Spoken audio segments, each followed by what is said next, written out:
Hello out there. We're on the air.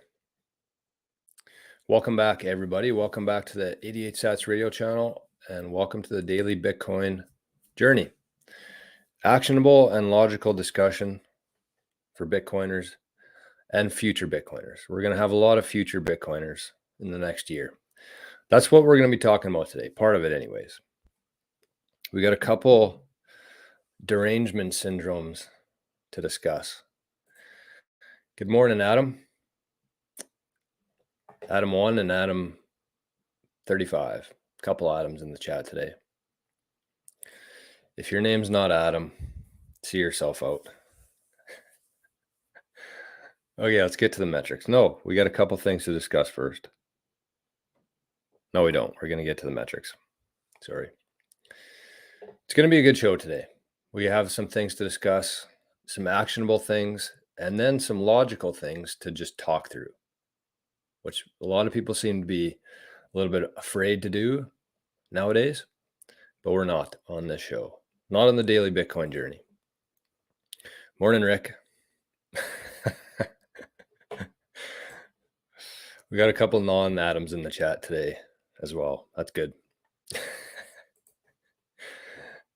Okay, let's start with the metrics. Let's start there.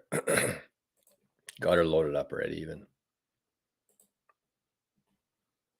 All right, currently we are sitting at block height 828,246. I swear I've developed some form of dyslexia. I'm not going to try to say the word dyslexia. Yeah. Since I was a young lad. I don't know why. Just some days I see numbers kind of flip-flop. Oh, that's the wrong thing. Okay. So anyways, block height 828,246. If you're transacting on the Bitcoin layer 1 network this morning, you're paying about 50 sats, 35 to 50 sats per VByte. About the same as it's been. Nothing crazy to report there. In the metrics today, the price of Bitcoin, I think this went up. When I woke up, it was 42 something. And then when I checked this, it was 43. I don't know if this is right. It's not. 43,394. This is the price they gave me when I checked. 1 year ago today, you could have purchased one Bitcoin for 23,139. Pretty much half. So this is about the time last year when the price started to run up, I believe, in Bitcoin, because I think it was under 20,000 at the start of the year for sure.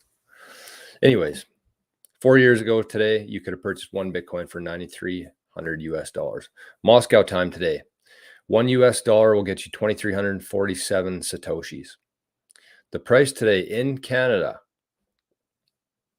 where we are having an absolutely beautiful winter so far here, 57,172 Canadian dollars, Canadian monopoly dollars. The Moose Jaw time today, $1 Canadian, one loonie will get you 1,747.48 sats. Heck of a deal. Moose Jaw time is the Canadian equivalent of Moscow time. For those who don't know. Sachi in the house. Is that a couple beers or a beer? Cheers. Yapo. It's hump day today. I'm in a good mood. We're going to have a good show today. I can feel it. Okay, so this show basically is going to be... This show is going to be a different one. A little bit different. We're going to talk about a couple derangement syndromes. I'm going to talk through the Bitcoin one. And then at the end of the show, we're going to talk about something a little bit different. And some people might not love it, but that's okay. The beauty of the internet, and this is a very underappreciated part of the internet, I think, is that if you don't like what you're watching or what you're listening to, you can just move on. You can just scroll up. You can click X. You can move on with your day. So we got that to look forward to at the end of the show. That's I got you. Crown Royal. I thought I was looking for a little king crown. But did you shake your phone today? That's a good question. Believe it or not, I missed my shake streak while I was in Mexico. Bound to happen. And I know that that is some sarcasm in the chat today, but that's okay. I'm never ever going to turn down free sats. I'm sure I'll have to pay some heavy taxes on that someday. Maybe not though. I don't know. It's tough to say. So let's get to, I want to talk about the hash rate quickly because we are getting very close to the halving. The upcoming halving is close. I think that they're shooting for about April 20th, 420. That's going to be the next halving for Bitcoin. I think that's going to be, hopefully there's going to be some Bitcoin parties. That'll be a good show. What day is that? Hopefully we get to do a live show. Oh, it's Saturday. Maybe we'll do a special Saturday show for the halving. I'm sure there'll be a bunch of different shows doing something special for that. But let's look at the hash rate here. Because typically what we see when we get close to halvings is the hash rate drops. And the reason for that is because when the halving happens, all of the Bitcoin, all of these mining companies, their main source of revenue is Bitcoin. That's how they generate their profits. And so when that gets chopped in half, when the new supply of Bitcoin, their revenue gets chopped in half, they still have to keep the lights on. They still have to pay the exact same amount of energy costs. So the revenue gets cut in half on average, but their costs stay the same. So this is kind of the point in each cycle where we start to lose some miners, at least in the meantime. And so how that looks is basically they just power down. And that's the beauty of Bitcoin, and why Bitcoin mining is going to be so important in the future is because, yes, we're putting up all these Bitcoin mining facilities around the world. Yes, it's taken a ton of power, energy, but if the grid needs the power, these Bitcoin mining facilities have the ability to shut off in a second. They just power down the plant. All that energy from the grid becomes available to the community there. And then once everything's good to go again, they can power back on. In this case, they're powering down because of the revenue dropping in half. So some mining companies are saying that we can't afford to keep the lights on here based on the new rewards, and maybe something they'll change. Maybe they'll change something. Maybe they'll cut different parts of it, or go a different route. So that's kind of what we're seeing right now. And so we saw last week the hash rate, I think, was an all-time high, 638 exahash. It looks like an all-time high to me. But then we dropped in the last week or so down to 495. And so this difficulty adjustment, I just wanted to talk about this quickly because there might be some folks in the chat and watching later who don't really understand the difficulty adjustment. And so how that works, that's the little pink line here that you can see on the screen. So every X amount of blocks, I don't know it offhand on a live show, every X amount of blocks, the difficulty gets adjusted, and that gets adjusted based on the hash rate. So if the hash rate's going up and there's more people trying to solve the next block equation, the difficulty adjustment goes up. So you can see that that's what happened here. Pretty much throughout this whole time, every time the hash rate's going up, the difficulty adjustment is going to go up with it. When the hash rate falls and there's less people competing to solve the next block, the hash rate or the difficulty adjustment drops. And that's what we saw here. So we hit an all-time high essentially of 630 exahash, and then it dropped significantly. This is when there was a few miners that powered down last week. So it dropped significantly to 413 exahash. And so then you can see during the next difficulty adjustment, it went down, making it easier essentially for the miners to solve the next block because there's less of them competing for that next block. So that's the built-in, by design, beauty of Bitcoin, is that the more hash rate that comes onto the network, the more people who are plugging in their mining machines, the harder it becomes to solve that next block. So it has dropped, but if we look at it from the last 15 years, we can see that we're in a pretty damn good spot right now. And I would argue that the hash rate is the most important metric to be focused on with Bitcoin, not the price in USD. Little Crown and Ginger, it looks like maybe. Crown Royal. That's a Manitoba product, Gimli, Manitoba. Personally, my favorite whiskey. Okay, so that is the metrics for today. That is the hash rate, and that is the difficulty adjustment. Okay, so I want to give a couple shout outs here quickly before we get into the derangement stuff.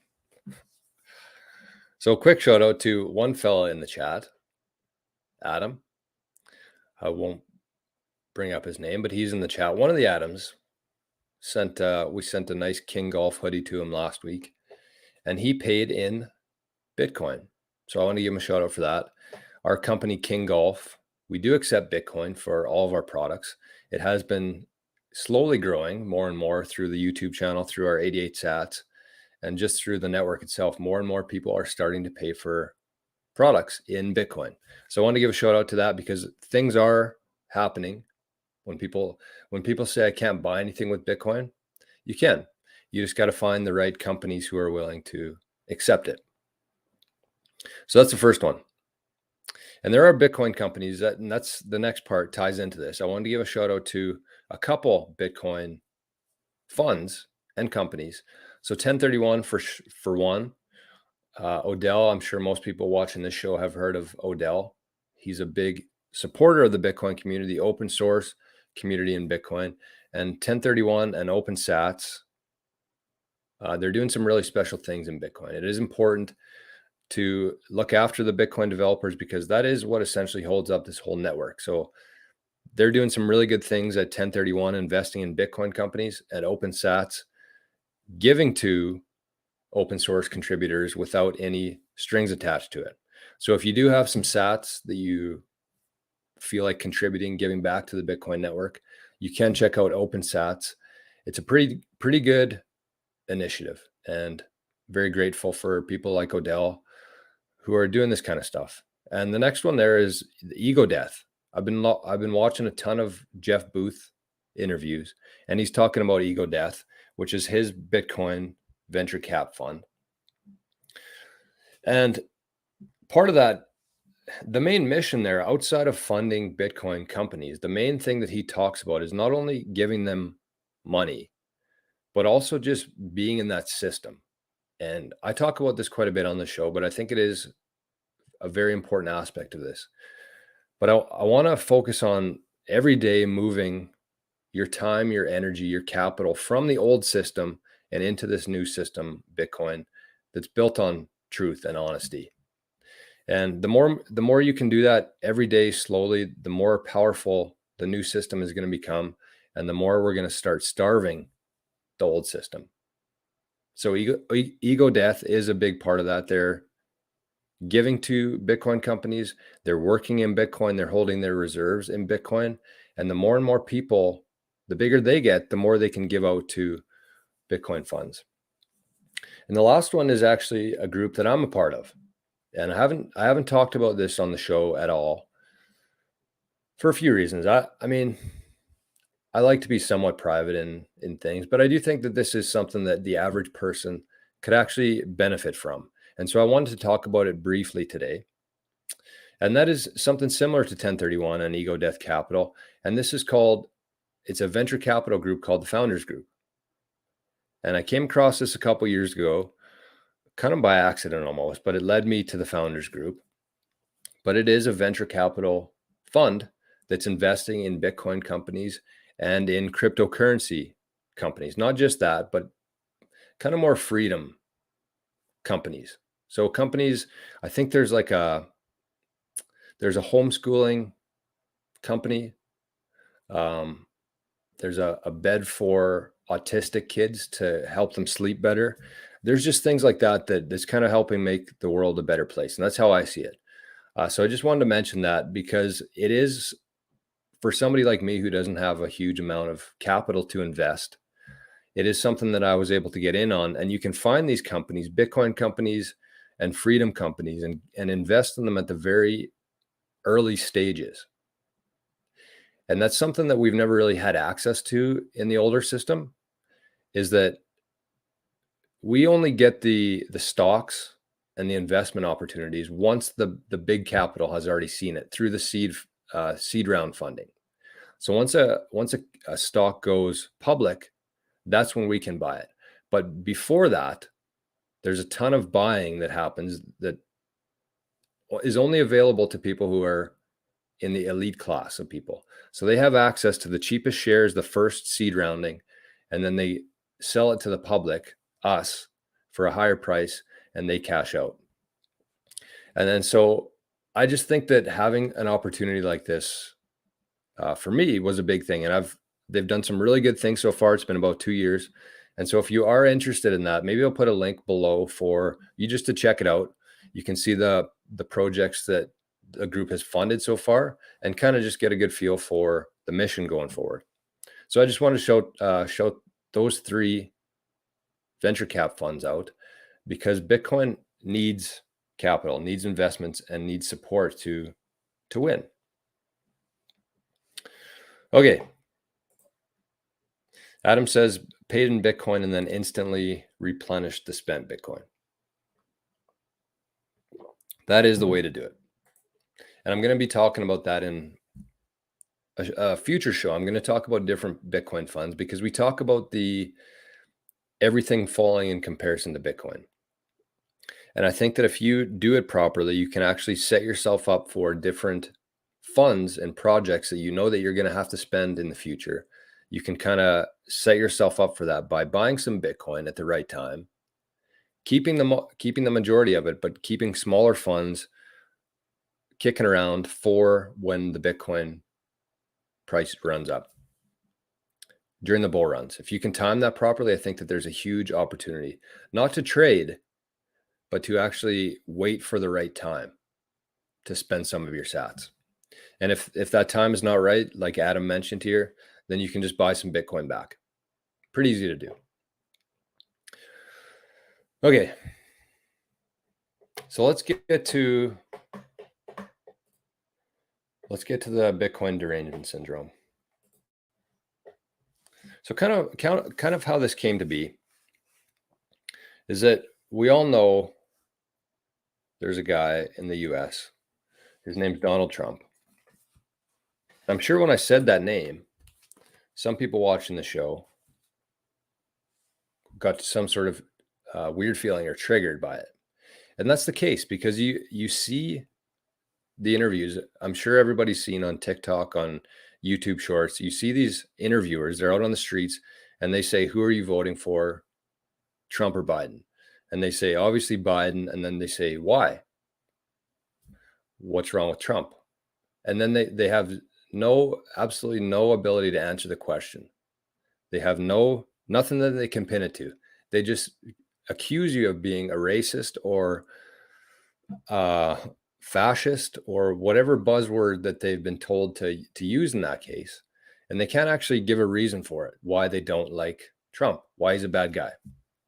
And if you actually stop and look at it logically, Trump was the only president to start 0 wars. He didn't take a salary. His main focus as a president was to end child trafficking.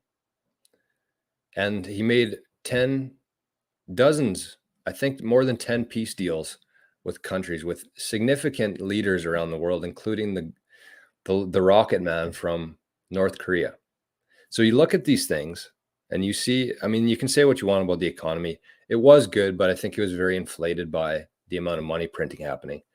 But just those factors alone, I think that it's very hard to argue that he did not have a positive impact, very positive impact. And then you look at the flip side of that and people say he's a criminal. Okay. So that's an example of Trump derangement syndrome. And I think that actually spills into Bitcoin itself, because it's the same thing. And I'm going to talk about the first part here is if you were to stop and think about the perfect money, what would the perfect money look like? And so I got a little bit of a list here that I want to go through, and then we can just logically discuss it without saying any words. or any buzzwords. But the perfect money, I think, to me, would have a fixed supply that could not be printed or manipulated. The perfect money would be able to travel anywhere on Earth in seconds, sending value back and forth in seconds. It would be global. It would have a global demand. And so we wouldn't need exchange rates. Because if you think about it, I was in Mexico last week, and to change your money for American, for pesos, and then if you don't spend that money, you have to change it back to your currency, Canadian currency. And think about the fees going back and forth there. And you never know who's going to accept what, and they have to do the conversion there. And so think about how much easier it would be, especially dealing with people online now. Just having a global currency, you don't need exchange rates. Everybody knows the price. You don't have to do any sort of, there's nobody in between taking a fee off of that. It would probably be accessible to everybody, and it could be used without anybody's permission. So anybody could use it. Anybody with an internet connection could use it, and you wouldn't have to ask permission to use your money that you earned, because that's all money is it's energy that you've put into this, to the world, and that's what you've gotten back for your energy, for your work. So why should you need anybody's permission to spend it? And it would probably be peer-to-peer so that nobody could stop it. And we hear peer-to-peer almost like a buzzword in Bitcoin, but if you really stop and think about what peer-to-peer is, it means that I can send value to you for something that you did for me, whatever that is, product or service. I can send that value to you without anybody in between there. And for most people, because we've never really learned about our monetary system by design, but it's incredible the amount of steps that if I were to do that in the current system, how many places that would have to travel through before it got to you. So it should be peer-to-peer. I shouldn't need anybody's permission. There should be no ability for the middleman to stop that. And there shouldn't be anybody taking fees on that in between.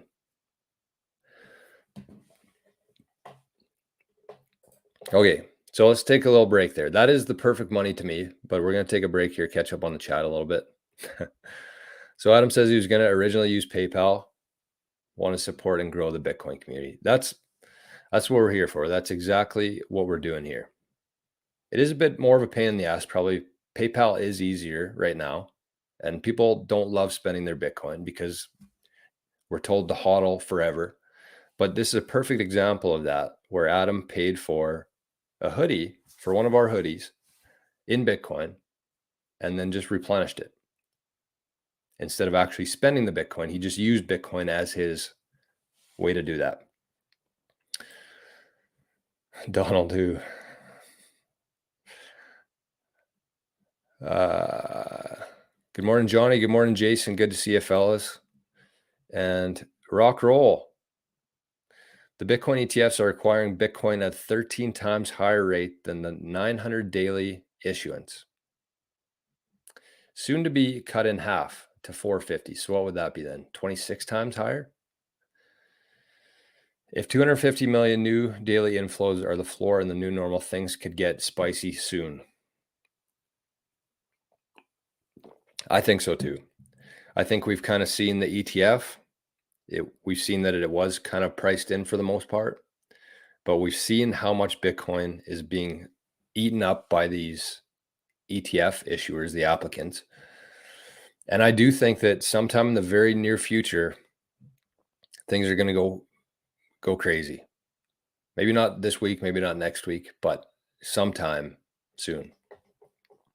So the last halving that happened was May 2020. And the cool thing about these metrics that we've been doing every day, looking back 4 years, is I think we're going to see a very similar path that happened 4 years ago. So as we move along here, we're going to see the price from 4 years ago slowly start to climb too, as we got up closer to the May 2020 halving. Okay, back to the Bitcoin here. So that is, to me, what the perfect money would look like. And if you describe that to somebody, and somebody took that in and logically thought about that, they would see how important this asset is, how important this technology is for people. But as soon as they hear the word Bitcoin, done. And I think that is very similar to the Trump derangement syndrome, where you could show them whatever you want to. You could take the face away, take the name away, look at what he did during his 4 years. And then as soon as you showed the face and showed the name, done. Doesn't matter. You could have said anything. And it's the same with Bitcoin. You could show somebody the perfect money that already exists, but because it's called Bitcoin, because they've heard so many bad things about Bitcoin, they're done. Brain shuts off. So I guess the question becomes then, why did that happen and what can we do about it? That's kind of the purpose of this conversation here. So why that happened, I think, is because the generation that came before us, and I want to give a shout out to the people who are, say, 50 plus and understand Bitcoin and understand the importance of it, because I think the longer you've lived in this current system that we're in right now, the harder it is for you to see past that. And I haven't talked to too many people who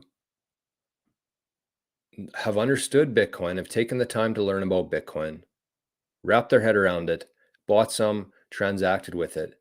I haven't met many people, or any person for that matter, who's done that and then said, you know what?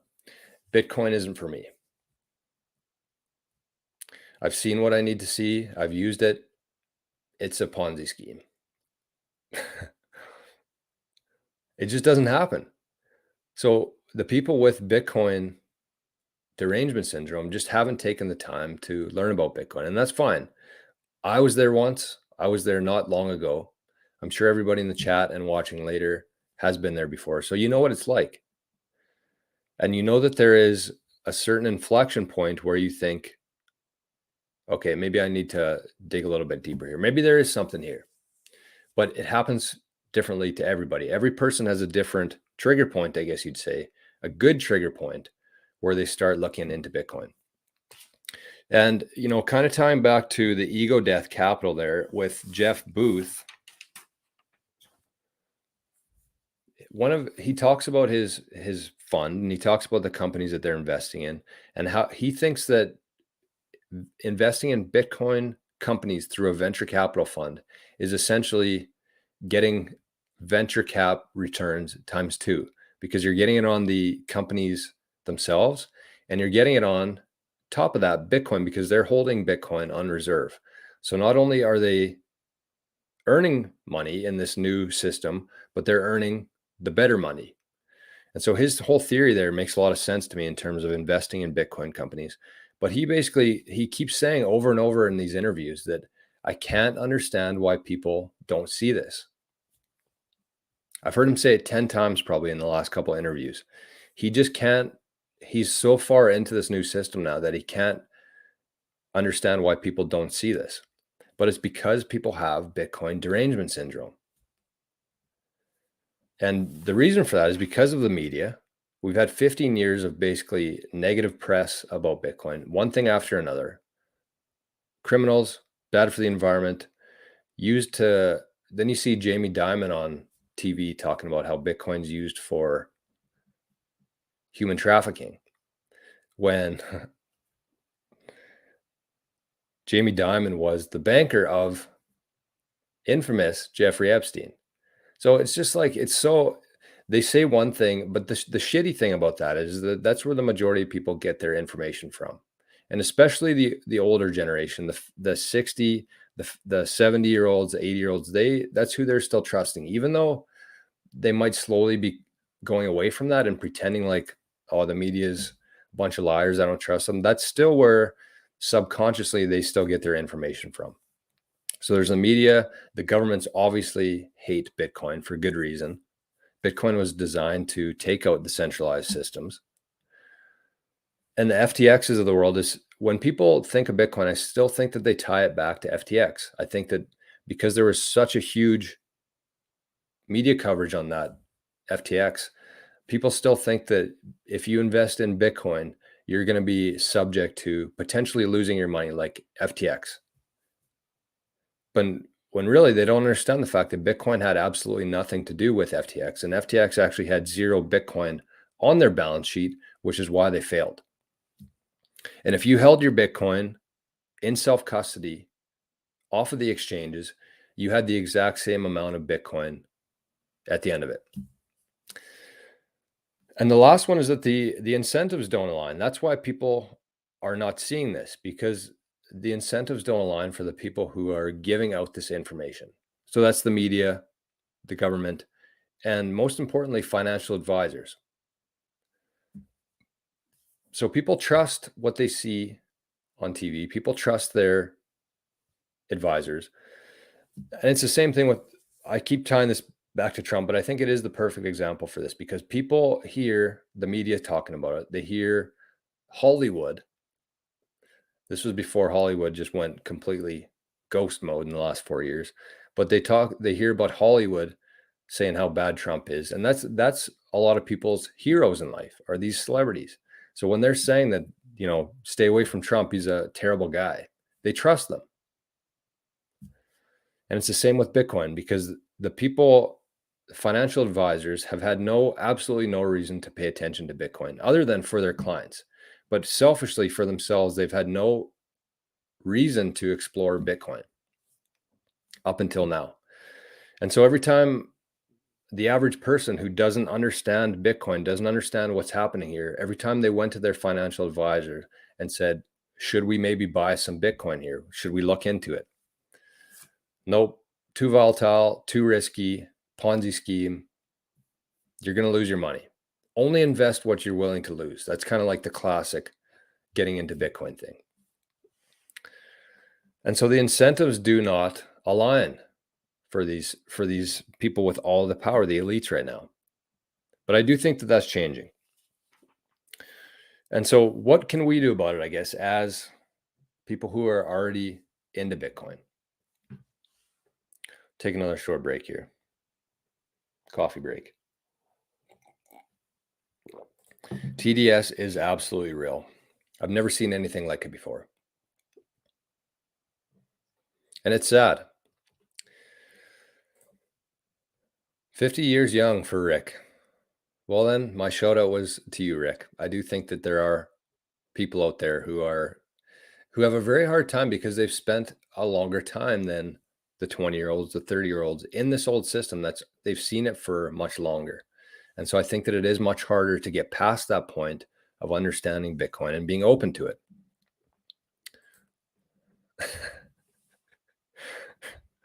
Nice message there from Mr. Bond there. Okay. Yes, this is the best quote from Jeff Booth. If you don't know Bitcoin, your prices are going up. If you denominate in Bitcoin, all prices are coming down, and they will forever. That was the quote on the show. That was the quote of the day yesterday on the show. Jeff Booth is the king.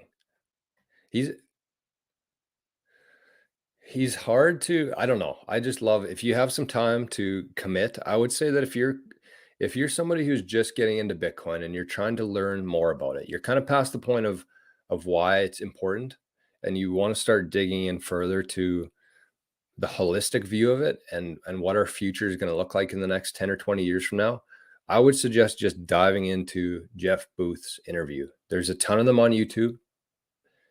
A lot of them will start sounding the same, but I think the more you can hear that, and you don't hear something that's that much of a paradigm shift. You don't hear it once or twice and change your opinion on it or fully comprehend it. But if you can keep listening to it, and if you can keep hearing different points of view and different comparisons, you can start connecting these dots on your own. So that's what I would suggest to anybody out there who is wanting to kind of take their Bitcoin knowledge to the next level. Get into Jeff Booth. He is the absolute king right now in terms of what the new economy looks like. And I think that that's one of the most important conversations that we need to be having right now, because so many people are spending too much of their energy complaining and bitching about the old system instead of just building a new one. Most people think that because they've always had the power, these centralized authorities, because they've always had the power, that it's always going to be the case. And it's not. We have the ability to change. It just takes one person at a time, one day at a time, slowly moving their energy from the old system into the new.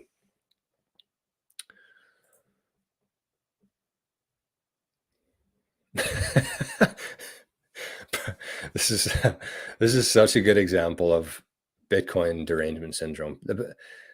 They just hear different things from different sources and kind of like start putting things together in their own head, but for the worst way possible. And this is a perfect example. This is from Johnny in the chat.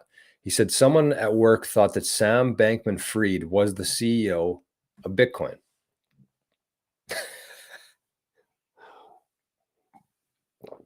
It's nuts. It's nuts. But at the same time, we do have to keep in mind here. Sorry if I'm getting a little bit too far down the road here, but we do have to keep in mind here that this is not second nature to people. This is not something that people learn in school. This is not something that is common sense to people. I had a guy recently, I was talking about Bitcoin with him, and he actually thought that Bitcoins were something physical that actually came out of the ground, like a coin. And you have to ask yourself why somebody would think that. But it's because every time you see Bitcoin on TV or an article about Bitcoin, what do you see? You see that little gold looking coin with a B on it and a whole bunch of little, whatever the hell. I'm not a computer guy, whatever the hell the things behind it are. I don't know. I'm not even going to try to say what I'm thinking about here. I can't. Okay. What's it called? Like a chip, the thing you see in the chip. I don't know. It's hard to think when you're live on air. Anyway, so that is an example of that. And you have to think about, from their point of view, why that happens. And it is because of all the misinformation. And I know that's such a buzzword to say, but it is the people trying to control the misinformation are the kings and queens of misinformation. And so if you think about why people believe that, it's because up until the internet, up until everybody had all this information to access, where did people get their information from? They got it from the TV, a couple channels. They got it from the newspapers, a couple companies. They got it from the school system. And what's their incentives? They want to keep this whole system going. That's what gives them blood to keep going. And who's funding the media? Who's funding the newspapers? Who's funding the schools? The people who print the money. So of course, when you went to school, everybody thinks, why didn't they teach us about money? Because if everybody understood our current financial system, heads would, at the same time, if everybody just realized what's happening here, heads would explode and people would be much less likely to participate in it. So if you grew up in school and they started telling you who has the ability to print money, what inflation is, how it's actually stealing your energy, how even though they can print money, they're still charging you 30-40% tax, plus the sales taxes, plus the property taxes. If people understood the system, they would just say, no, I'm done.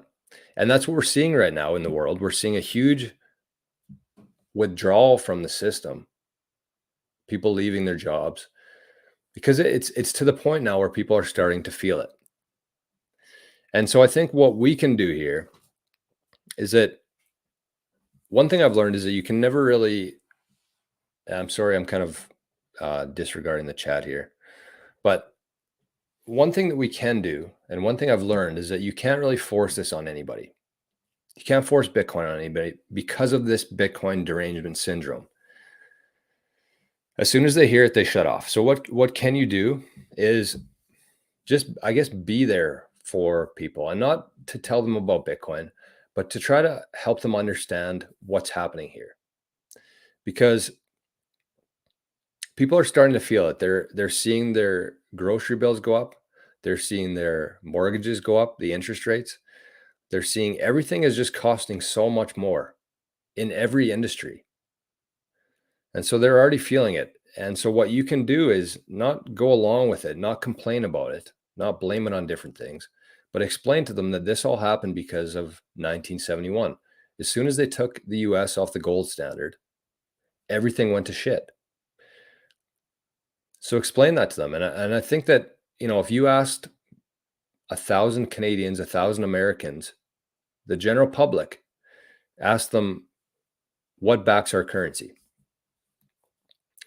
I'd say that 99, I shouldn't say 99, but probably 95 to 97% of people would say that our currency is backed by gold.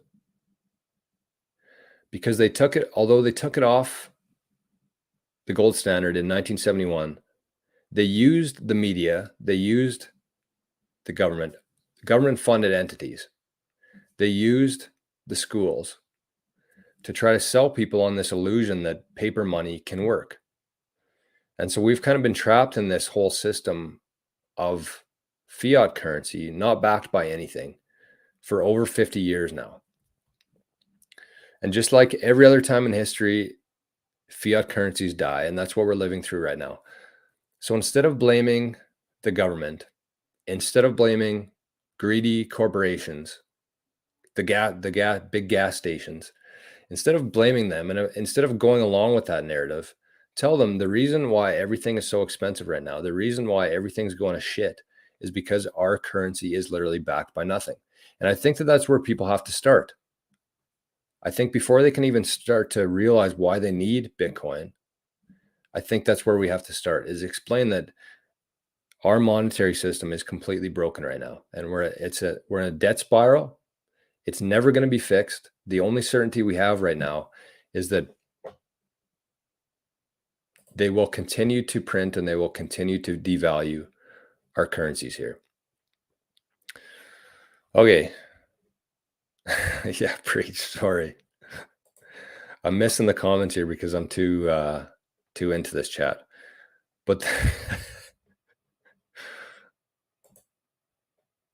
lots of comments in here. Sorry.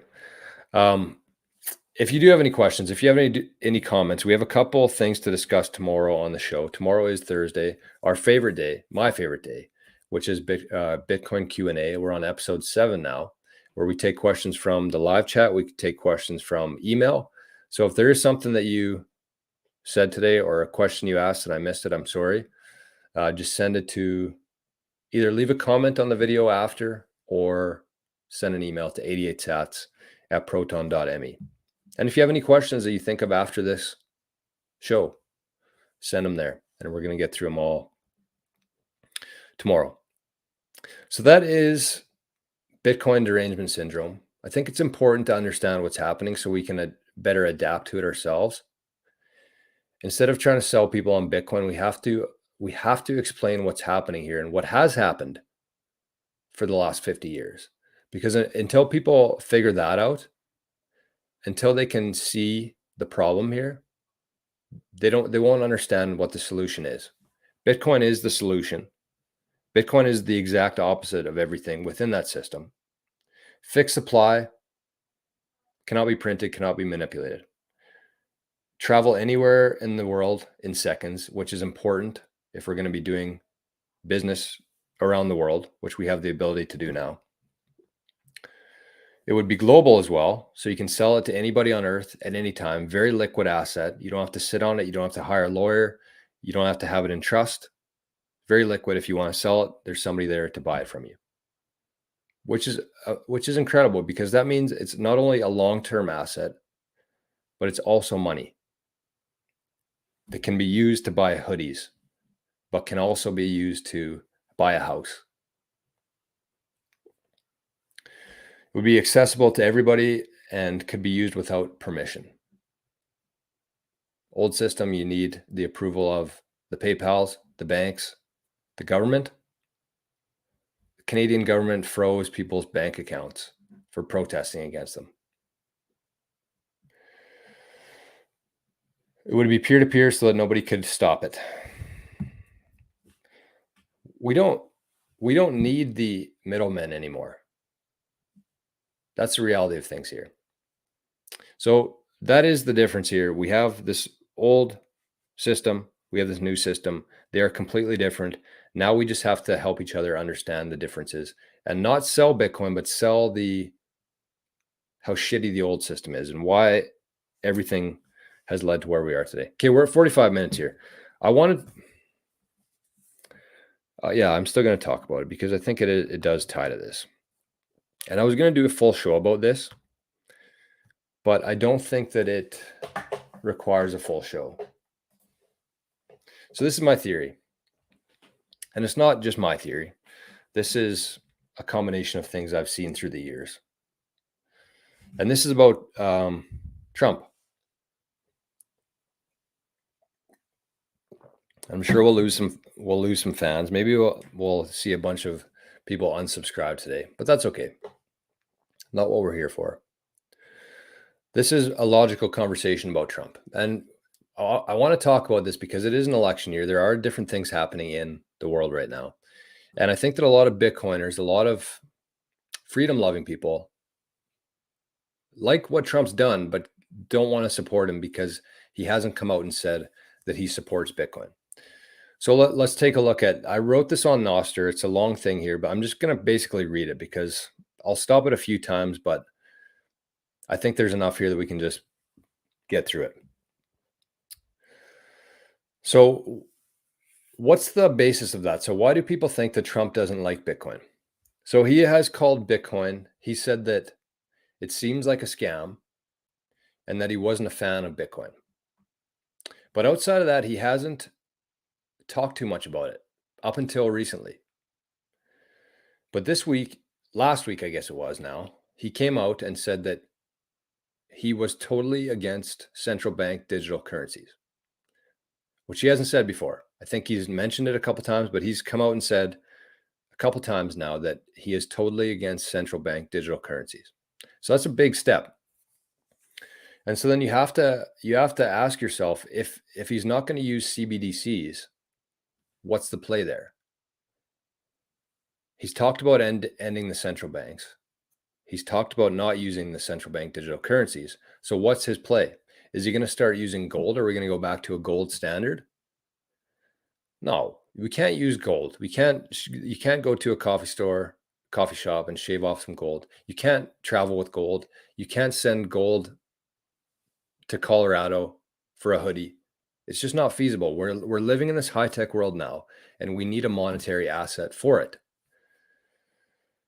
And Trump is not a dumb guy. I mean, people with TDS, with Trump derangement syndrome, like to think of Trump as a dummy. But he's not. He's actually a very intelligent guy. The businesses that he's built, he has had help, but he's a very intelligent guy. And he's surrounded by the most intelligent people in the world. He created Space Force. And I think that Space Force is one of the most important aspects of the whole government right now. I think that they are doing the most important work right now. And so if you think about that, how could a guy like me, an average Joer, we'll call it, an average Joer, how could a guy like me understand Bitcoin, understand game theory, and a guy like Trump, very intelligent guy, surrounded by the most intelligent people, how could he not understand that? So he is a businessman. We also know that his son, Donald Jr., owns Bitcoin. We also know that his wife, Melania, tweeted a happy birthday to Bitcoin on October 31st. Seems weird that she would just randomly throw out a happy birthday Bitcoin white paper. His main guy, General Flynn, tweeted about Bitcoin back in 2015, saying that it is the future, pay attention. And he hired Brian Brooks, who is a known Bitcoiner, to be his assistant comptroller, I think, of finances. So he had a Bitcoin guy working directly under him as a comptroller. And so then he came out and had these NFTs. Yes, bingo. When he put out the NFTs, I took that as huge wink and nod. Even though the originals weren't on Bitcoin, which is the next part here, his new NFTs are on Bitcoin, are on ordinals. So Trump's always been kind of in the background. He's had some NFTs. He's got people learning about cryptocurrencies, but now he's kind of going full steam into Bitcoin with the ordinals. Would I buy one? No. Well, no. But that's not the point. So my conclusion here is that Trump definitely knows about Bitcoin, without a doubt. Son owns it. His wife tweeted about it, saying, "Happy birthday, Bitcoin white paper. Happy birthday, Satoshi white paper." His main guy, General Flynn, tweeted about it in 2015, 10 years ago, talking about Bitcoin, how it's the future. And Brian Brooks as well. So why can't he come out and support Bitcoin? Why can't Trump come out and endorse Bitcoin? And I think that it's because it's being adopted by everybody, not just conservative voters. And I think that if Trump came out and started endorsing it, everybody on the left would lose their minds. They would instantly say that they would go on full frontal attack on Bitcoin. They'd say that I'm never using that. They'd probably start calling it the Trump coin. And then you'd lose not a significant, but a percentage of the population just because it's tied to Trump. And Bitcoin is for everybody. And so imagine if he endorsed it, the people with TDS, the people with Trump derangement syndrome, they're never ever going to use Bitcoin just because he endorsed it. So he knows that if Bitcoin is to succeed, it has to be without his endorsement. And the reason I say it is because the people like me who are, I guess I'm not really a conservative voter. I wouldn't say that I am. I don't love talking politics. I think that all politicians are dipshits. But he knows that he doesn't have to tell this certain segment of the population about it. We're not going to buy Bitcoin just because Trump said to. We've been buying it without his endorsement up until now. But he knows that on the flip side of that, if he did come out and endorse it, he would lose half of the, not half, a small portion of the voters. And so that's my opinion on it. I think that it is by design. I think that he knows about it. And I think that he realizes if he were to endorse it, it might fail. Or it might take longer to catch on. And it is something that happens slowly. And so the less drawbacks we can have at this point, I think the better. So that's my theory on it. I'm interested to know what you guys think in the chat, and anybody listening to this after. I'm interested. I want to hear a rebuttal to that. I want to hear why you think that Trump is anti-Bitcoin. And I'm not suggesting that this is 100% true. This is just kind of my theory, my connecting of the dots, things that make sense to me, logical discussion. So take it or leave it. Don't do anything with it. Just something to consider, I think. And not only the fact that I believe it to be true, but it's just another example of not willing to see past stuff like this. And people can't do that. I think the more you can open your mind up to things here and start connecting these dots, I think the better off you're going to be in the future. So that's that.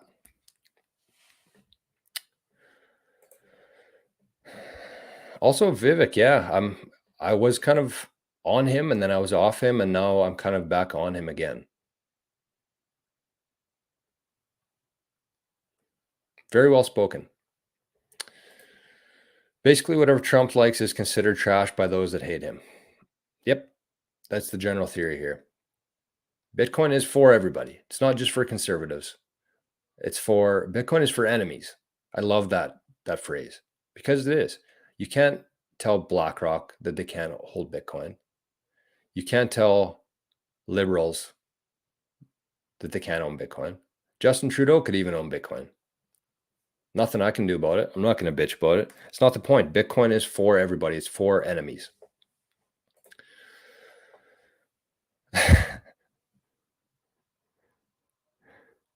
Politically, he's neutral. To conform, personally, he's a whale. I believe so too.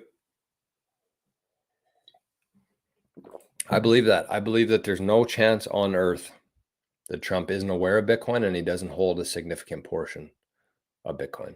He can't talk about it. He can drop hints. And I think that that's what he's been doing for the last couple of years for anybody who's been paying attention.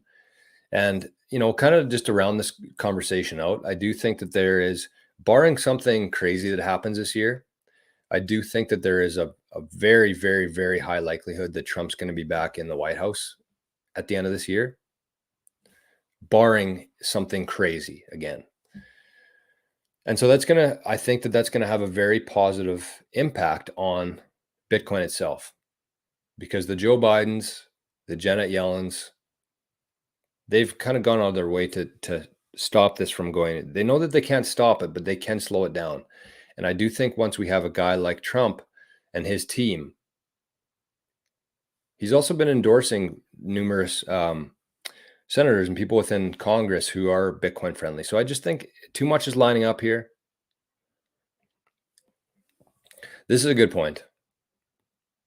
Oh, sorry, I missed a couple here.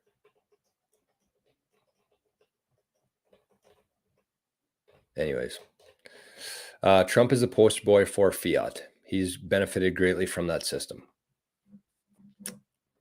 Yes, he has, for sure. And this is something we talked about on the show a couple weeks ago, is that just because somebody did something in the past before Bitcoin doesn't mean that that's who they are today. And I would agree that he has benefited from the system. He's admitted to that. And actually, that was the reason why I initially was turned on to Trump, is because he was the first person ever that came out and said, yes, the system is corrupt. I've learned how to go around it. Nobody's ever said that before, because there's people like the Bidens, the Clintons, who are fully aware that this system exists, and they've just been doing things behind the curtains. Trump's came out and said this system is completely fucked, and I know how to play it. Nobody's ever said that before. So I do agree with that part, but I also think that he has built his career on real estate. And what is real estate? It's a scarce asset. So Trump understands scarcity. He has gold, I'm sure. He understands that part of it. And real estate, I think, is the closest thing to Bitcoin in terms of the limited supply of it, I guess you'd say, and the scarce, the differences between New York and Delaware. You know what I mean?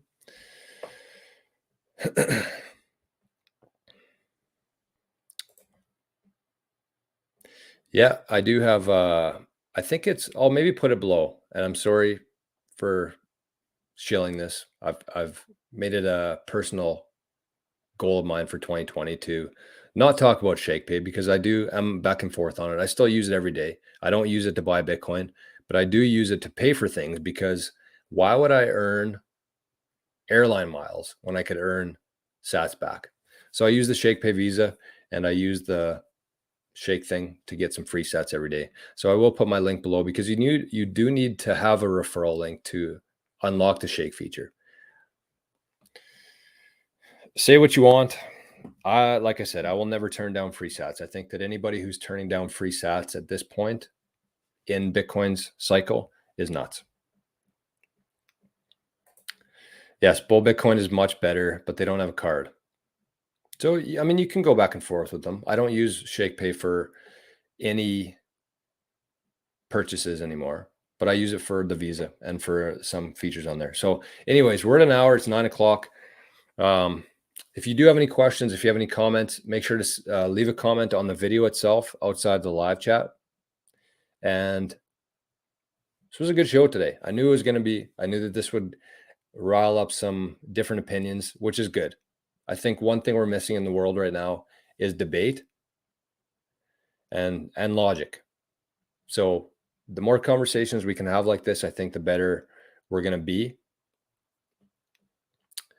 And that's how she goes. Lots of really good comments in the chat, and I wish that I could have saw them all. In the near future, free sats will get more scarce. They already have. I mean, if pretty much every application I've been using for the last couple of years, all of them have slowly started to dry up more and more. And as more people come into Bitcoin, these free incentives. I mean, think back 10 years ago. There was a website called bitcoinfaucet.com, I think, or .net. But you could go in there, just visiting the website, you put in your Bitcoin address, and you would get 1 Bitcoin. A faucet, a real Bitcoin faucet. These existed.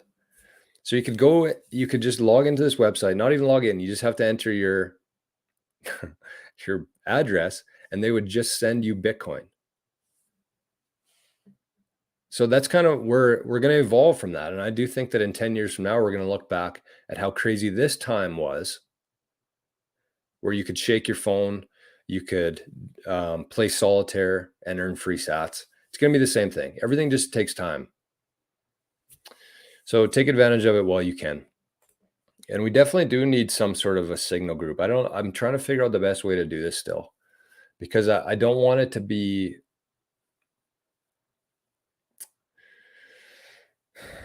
I don't know how to say this. I don't want there to be any spam within the group. I want it to be people who are actually interested in a circular type economy, people who are interested in sharing ideas and thoughts and experiences of their own to kind of help everybody within the group. Because at the end of the day, we are going through this whole thing together. And I think the more people we can have within this network, this community here, the stronger everybody's going to be.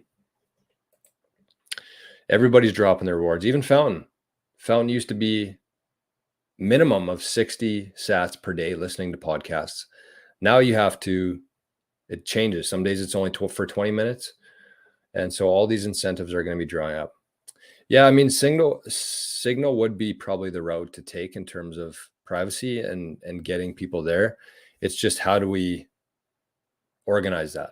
So I'm working on something like that, and I'll keep you guys posted as we move along here. But that's it. Long one today, longest episode ever. I figured it'd be a good one. One day a Nostra group. Hey, cheers to that. Okay, once again, I appreciate everybody being here. I appreciate everybody being in the chat. It makes it much more interesting. I'm sorry that I couldn't get to all the comments and questions today, but that's what tomorrow's for. Tomorrow is our weekly Q&A. So show up, ask some questions in the chat, or send an email.